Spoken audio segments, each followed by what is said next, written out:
Good day, two-wheeled riders around the world. Zack here with RevZilla, and welcome to another episode of Daily Rider. You know, sometimes I talk about how special our special guest is, but this time I really mean it.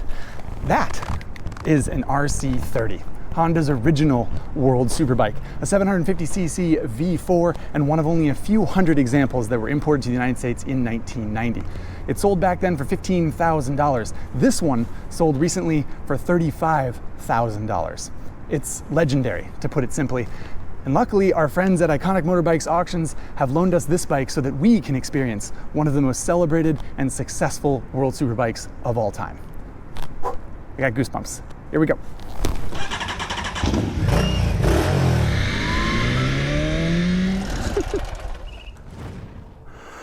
Okie dokie, everybody. Here we go. Honda RC30. A lot to talk about here. I'll start by saying that, as usual, there are specs and some information in the description of this YouTube video. So if you go there and look, you'll find some resources that might help you learn a little bit more about this bike. First thing I want to talk about that I think is pretty interesting is the wheel sizes. It's a 17-inch front and an 18-inch rear, which is why it has maybe a tire that you don't normally see on a sport bike, because you have to get kind of oddball tire sizes for this bike, which is a little strange. Sign of the times. Way back when they hadn't decided on 17s just yet. Obviously, single-sided swing arm. The back is just unbelievably good looking, and heavier than a dual-sided swing arm or a twin-sided swing arm. But this bike grew from an endurance race bike that Honda had built in the 80s, and therefore they wanted wheel changes to be extra super easy, and a single-sided swing arm makes that much easier for endurance racing. Same reason that there are these weird little hinges on the bottom of the fork. Really interesting, I think. The brake discs and calipers are also sign of the times. They're not radially mounted, and the rotors are not cross-drilled. It's kind of like, it looks kind of vintage, right? The motor, engine, is in here. 748cc 90-degree V4. So you can see this is the cylinder head, the back bank, and that's the front bank. Interesting thing about that also, I think, is that there are two radiators. There's one up here, and then the front bank of cylinders is here, and then the second radiator is down below. So they needed more cooling because it was a high horsepower bike of the time, but if they did one big radiator, they wouldn't have room they would have to, shift the engine in the chassis or shift the front wheel forward or something like that. It just goes to show it's a very complicated bike. Gear-driven cams, titanium connecting rods. It's a very bespoke engine, and it's cool in this day and age when manufacturers are trying to pinch pennies in manufacturing to see something that was just made to be the best possible thing that it could be. Last thing we can point out, aluminum twin spar frame, which of course is standard for the sport bikes ever since, but it wasn't necessarily the norm back then. They were just figuring out aluminum twin spar frames. Okay, so to fire this baby up, it's a little cold. It's carbureted. 4 little 38mm carburetors in there, so we're going to pull a little bit of choke, and then we're going to get this baby to fire up.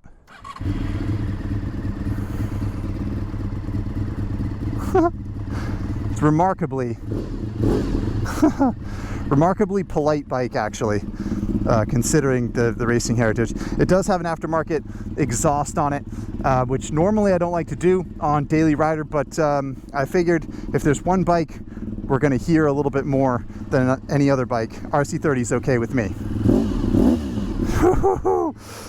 All right, enough of that. Dual headlights, super iconic. It's got number plates instead of a passenger seat. For crying out loud, everybody. We're going to go like 300 miles an hour. All right, everybody. RC30 Daily Ride starts right now.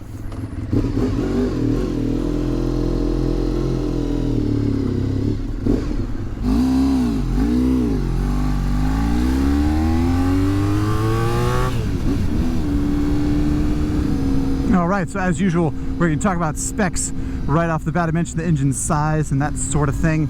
The weight on this bike is actually kind of not too far off of of modern Superbikes. It was 461 pounds on the Daily Rider scales, and that was with a full tank of 4 3/4 gallons, I believe. And it feels pretty heavy. The seat height is 30.9 inches, I believe, so it's pretty easy to touch the ground, but the bike feels fairly wide between your legs, and when you pick it up off the kickstand, it doesn't feel particularly light. So yeah, those are the basic specs that I just mentioned. Horsepower numbers were, I didn't find a lot of places on the internet that agreed with how much horsepower this bike actually makes. There were lots of, I saw 118, 112, 111, 120, 106,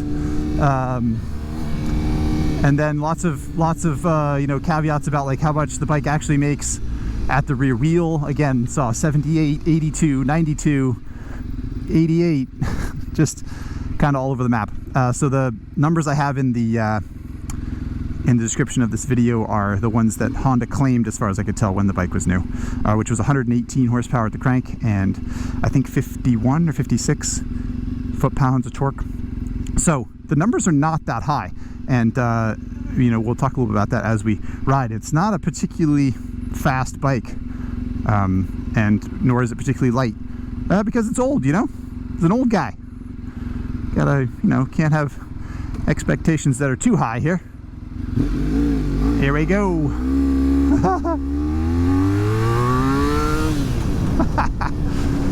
So now that we're out on the open road, you probably won't be surprised to hear that it's not terribly comfortable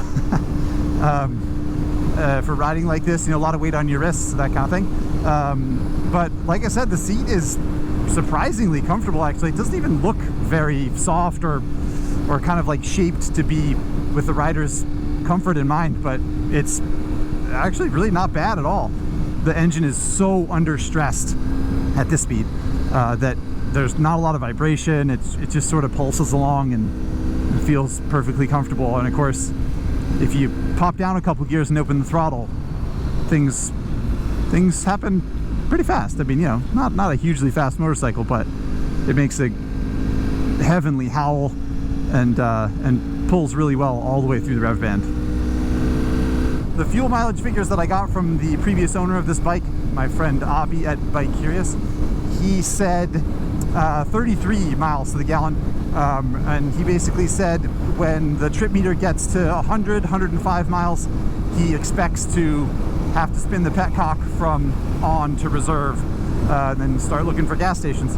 So yeah, not a ton of range, and pretty poor gas mileage, but like, I mean, come on. Are you complaining about that? I certainly hope not. Okie dokie. Got a red light. We can talk about, I want to make it clear that I'm not complaining about the range, or like, I'm not expecting it to be a touring bike. I'm just like trying to give you some context. It really is a race bike with lights. I mean, there are so many ways. Like, I raced a 1996 Honda RS125, and it had the same foam around the gauges in the dash, and it had, green light. It's got these Zeus fasteners on the side of the bike that are straight off a race bike. It really feels like a race bike from the 90s. I mean, aside from the, you know, it's got signals and a speedometer and that kind of stuff, but a lot of the little touches remind me of stuff from Honda Racing Corporation. It feels like a bike that came from deep within HRC, and it's probably why people were so excited about it at the time, and one of the reasons that it's still so famous and desirable now. And you might notice that I'm checking over my shoulder a lot, and yeah, to that same point of race bike with lights, the mirrors are very bad. The right mirror is not too bad. I can kind of see what's going on there a little bit. The left mirror is difficult to adjust in a place that makes sense, and I really don't want to pull on it because I don't want to break it. Yeah, the mirrors are bad, and like, I feel the same way about the bad mirrors as I do about the crappy range and the bad fuel economy, which is to say, I do not care a bit.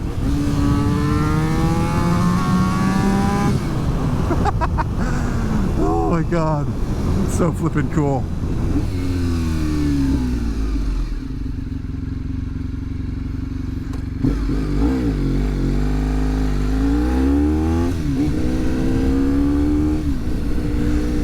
Alright, time to putter through the neighborhood. Not exactly the RC30's forte. We'll see how it does though.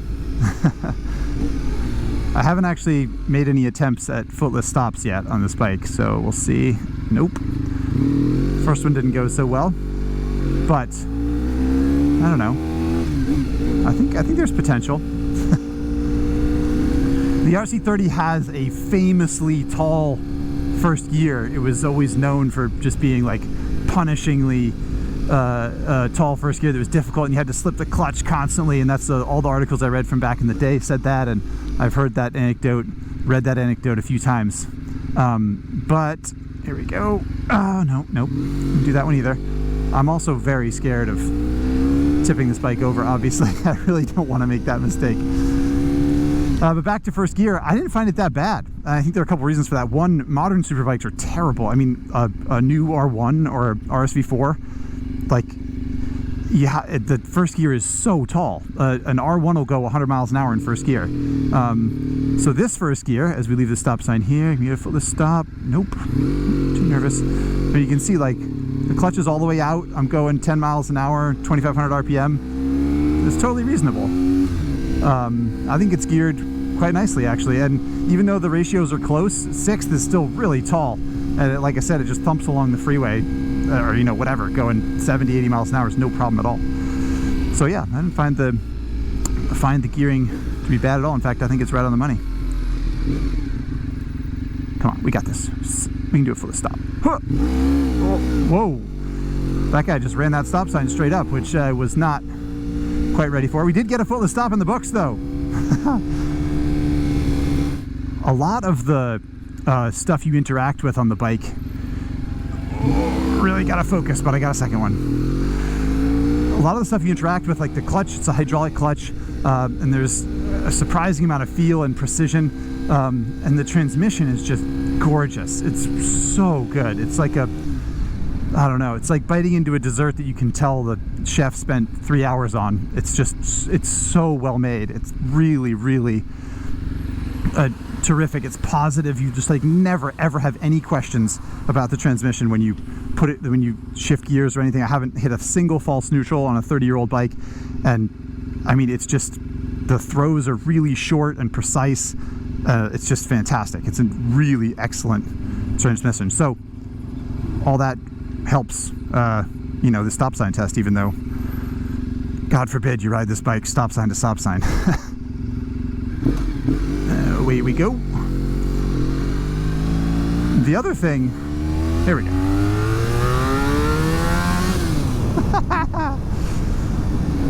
The other thing about this bike that's terrific and helps its around town manners is the throttle response is excellent. It's better than most new bikes, I would say. Just the on-off, the throttle pickup is so smooth and so predictable. You know, fuel injection is the state of the art and the future and all that stuff. We're not going back to carburetors, but when you ride a bike like this, you realize how good carburetors can be. All right, here we go. Last stop sign. Can we get it? Oh, nope. Had to put my foot down. Oh boy. That's probably good that we're done with that test anyway. You know, not that I came close to tipping it over, but I don't really want to flirt with that anyway. The right into Lover's Lane, where we normally talk about passenger accommodations, and hell no, there aren't any passenger accommodations. You kidding me? You are the passenger. I am the passenger on this bike. That's the only passenger it takes is the person behind the handlebar, and you're on a journey through time, an audio sensation. It's terrific. You wouldn't want it any other way. You should be on this bike by yourself, just taking it all in. As I trundle along behind this Honda Civic, I'd like to just go back to the engine and point out that I'm so impressed with how docile it is also. Like, the throttle response is great, the transmission's great, The clutch is great. All of the, like I said, the things that you interact with in the engine are terrific, but just the general character of it is remarkably easy to use and polite. It doesn't feel high strung at all. It has good grunt. It's happy enough to just trundle along here at 3,500 RPM. It's not surging back and forth. Doesn't seem upset in any way. It just sort of like feels like a Honda in a way that you might not expect a bike of this pedigree and caliber and celebration to feel, but it does.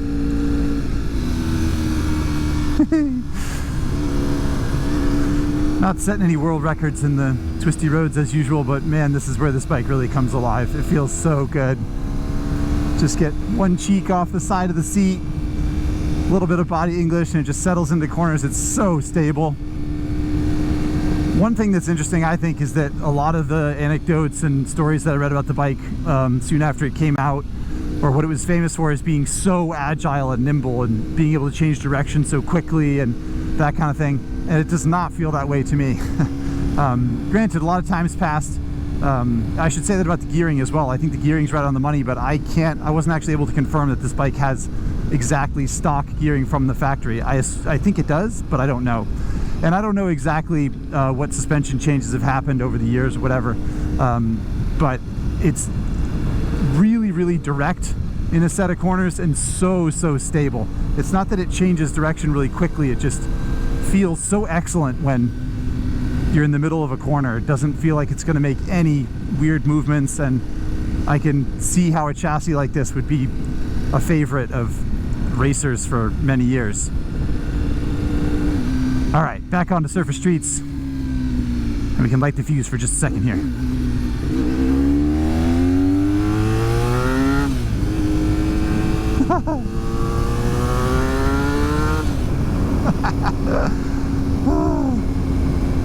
It is a hot machine, even cruising along at low RPM.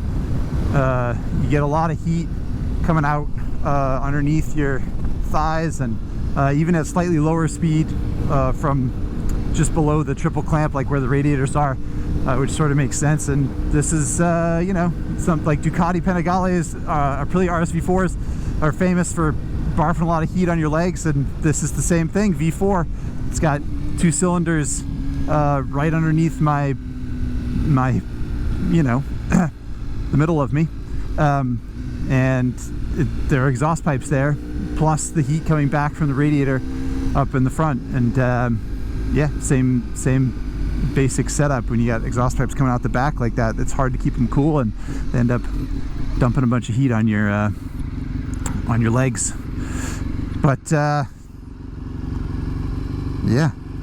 yeah, see, that's a vent basically to I mean, that's the only place air can escape from underneath all this. There's a big piece of plastic that runs all the way back there, so that's one of the few places air can come through. And then of course these NACA style ducts right here pulling air away from the radiator. So your legs and the you know, your crotch are like basically an air dam for all the hot air coming off the radiator.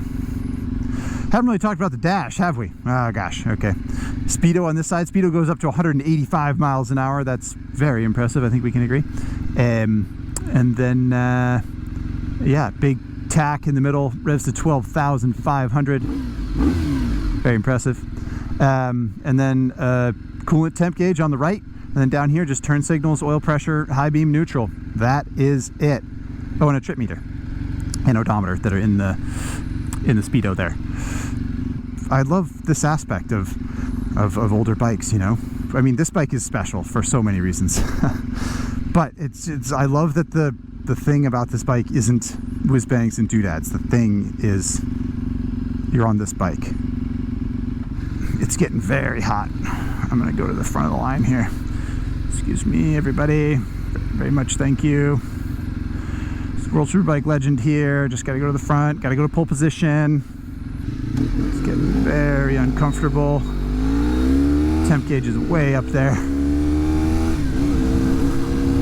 The temp needle was way up over 90C, and now it's right back down to 90. Just need that airflow. I know how you feel, RC30.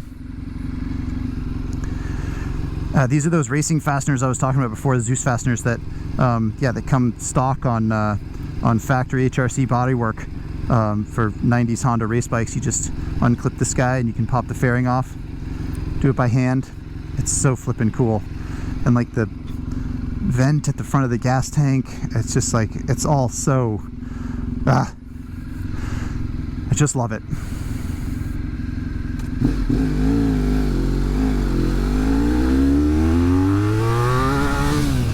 Got a little wheel spin there. No traction control here. No ABS, no fuel injection, no clock. Just a cockpit. Probably the closest I'll ever get to a fighter jet. Someone asked if I had ridden the sort of precursor and sibling or cousin to this bike, the VFR 750. And I have, years ago, and there are some similarities. You know, the structure of the engine is basically the same, but this bike has all of the technology that HRC could really throw at a race bike at the time built into it. So it feels significantly different. It sounds much more aggressive, and when you rev it up is totally different. And obviously the seating position is quite different, and it's a lot lighter. We are not going to take the dirt shortcut on the RC30.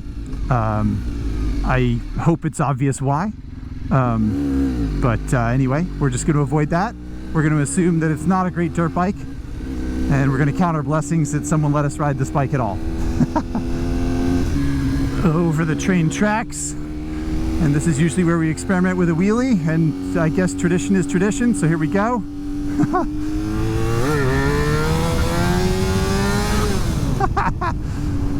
Didn't go for a shift because I don't want to push my luck, but a power wheelie on an RC30, I'll take it.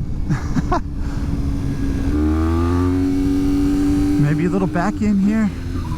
Woo! RC30 back in. I feel silly. All right, we've arrived at the office. Time for a U-turn test. I don't see the RC30 doing particularly well here, but we're going to try it because, you know, the daily rider test is the daily rider test. Low speed was a little tricky, as we learned. Jesus, I gotta put my foot down. Full lock. What was that? Almost, yeah, just about 3 parking spaces. Oh. Tight turns aren't its thing. Fast turns are its thing. All right. There we have it. RC30 daily rider. What a dream. Let's listen to it sing one last time, if you don't mind.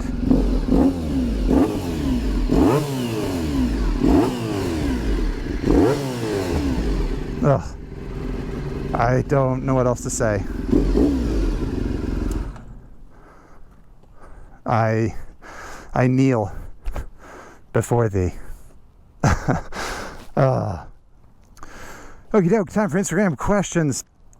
Diving in with my personal favorite comment, not a question, but spitting on your onion rings just had this to say about the RC30. I think this is what they said anyway.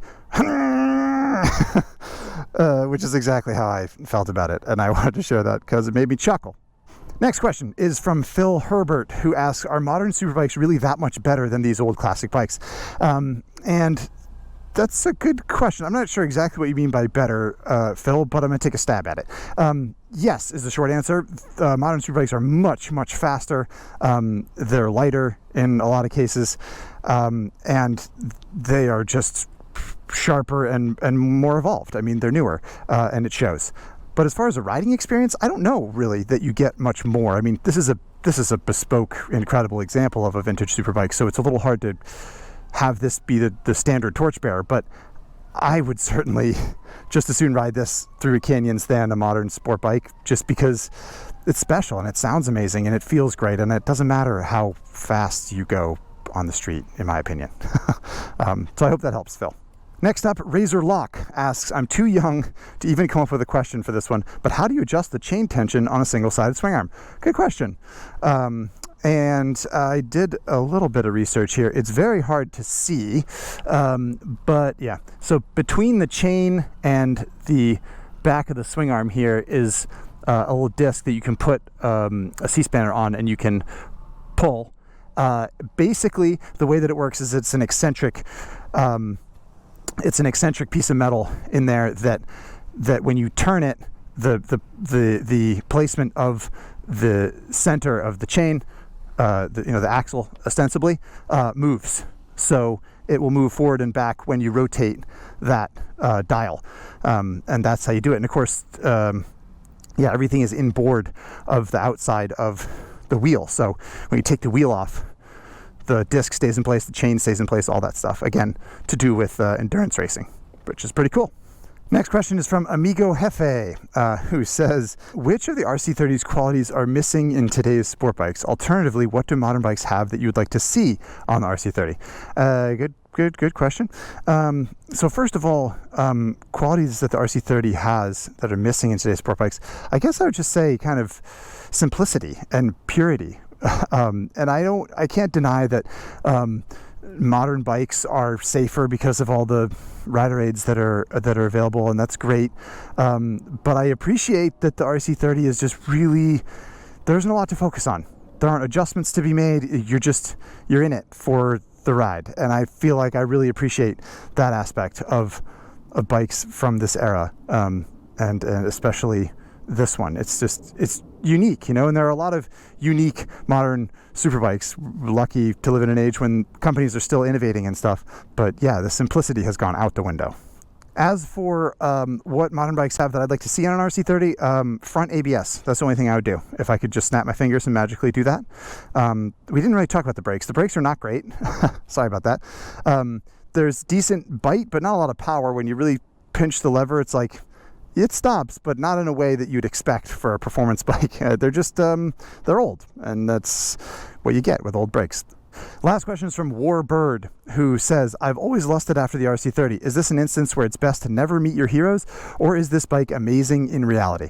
Well, you just rode along with me and heard me giggle and say, wow, what a bike, about 100 times. It didn't disappoint me. Yeah, it's slow and heavy compared to a Panigale or something. I don't know. First of all, it feels special in a way that did not disappoint me at all. It reminded me a little bit of the RCVS, the 21.3 VS that Honda released a few years ago that I got a chance to ride. It's just so precise, and it feels so mechanically sound and well built. It's so satisfying to use. And I was, last of all, just impressed with how modern it feels. Like, I thought it was going to feel dumpy and low and kind of like the ergos were going to be all wacky, but it feels pretty modern, actually. And yeah, again, just goes to show that it was a bike kind of ahead of its time. And when Honda puts their mind to it, they can make some pretty special stuff. Okay, thank you so much for asking questions. As always, we're going to throw this bike on the Daily Rider leaderboard, talk it over just a little bit more, so bear with me. All right, here we are inside RevZilla West and the Daily Rider leaderboard. We have an RC30 ready to go on the leaderboard. Friendly reminder, as usual, what's at the top, 1250 GS Multistrada V4 versus 650 holding down the podium. And as you go down the list, get some naked bikes, some sport bikes, eventually anyway. The Daily Rider leaderboard is about rating what bikes are sort of, I don't know, the best to use, user-friendly, day-to-day riding capability and enjoyment and that kind of thing. So it falls outside the realm. It's almost like in a fourth dimension for the Daily Rider leaderboard, because it's not better than an MT-07, really, right? I mean, like, MT-07's got ABS and it's easier to wheelie and it's cheaper and got good torque and it's fun and, like, I don't know. But obviously in so many other ways, an MT-07 doesn't even hold a candle to an RC30. It's like not even in the same stratosphere. So it's a little hard to to break this down, I guess, but let's give it a shot. But you know, here there's a sport bike. So RS660, Triumph Daytona 765 Moto 2. So that's kind of, I feel like we're going to be in this range somewhere as far as usability. Indian FTR S, big burly naked bike, premium TFT dash, nice bike, 15 grand, something like that, maybe a little more. Better than an RC30? Would you take an Indian FTR to work every day instead of an RC30? It's more comfortable, better torque, better fuel mileage probably. Same goes for a street triple. This is really hard. I'm struggling so hard here. I don't know if it, like my personal KTM 950 Supermoto, would I take an RC30 to work instead of that? No, I wouldn't. Daytona 765 Moto 2, I would take an RC30 over that. I would take it to work. So here we go. I'm putting it, this has been painful. I'm sorry, I'm struggling here. I don't know what to tell you. I would take it to work above a Triumph Daytona 765 Moto 2. But you know what? I would probably take the Battletoad instead of an RC30 to work every day. Every day, you're riding it every day, daily rider. I don't want to own a Battletoad more than I want to own an RC30, but practically, got to give the nod to the nod to the Battletoad. That's insanity. It's insanity, I know. Obviously, what this board does not capture is the stunning nature of an RC30, just the sort of mind-blowing, the fame, the glory that it encapsulates. I've been meaning to do this for a while, but I'm going to start adding a little bit more detail to the bikes over time. But this is the first one, and we're going to start with a heart on the RC30 because it's special. So special bikes will get a little nod on the Daily Rider leaderboard to show that the finish in the end is not representative of how much we love the machine. So there we go, beginning of an era on the Daily Rider leaderboard with some stickers we're going to add. There'll be hearts, there'll be something for price, there'll be something for spiciness in general. We'll get there. But in the meantime, there's the RC30. I hope you enjoyed the ride more than you enjoyed this horrible decision making that I had to go through.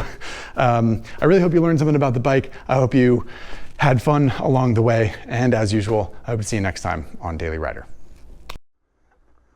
Special thanks again to the team at Iconic Motorbikes Auctions who allowed us access to this incredible collection of motorcycles and the subject of today's episode.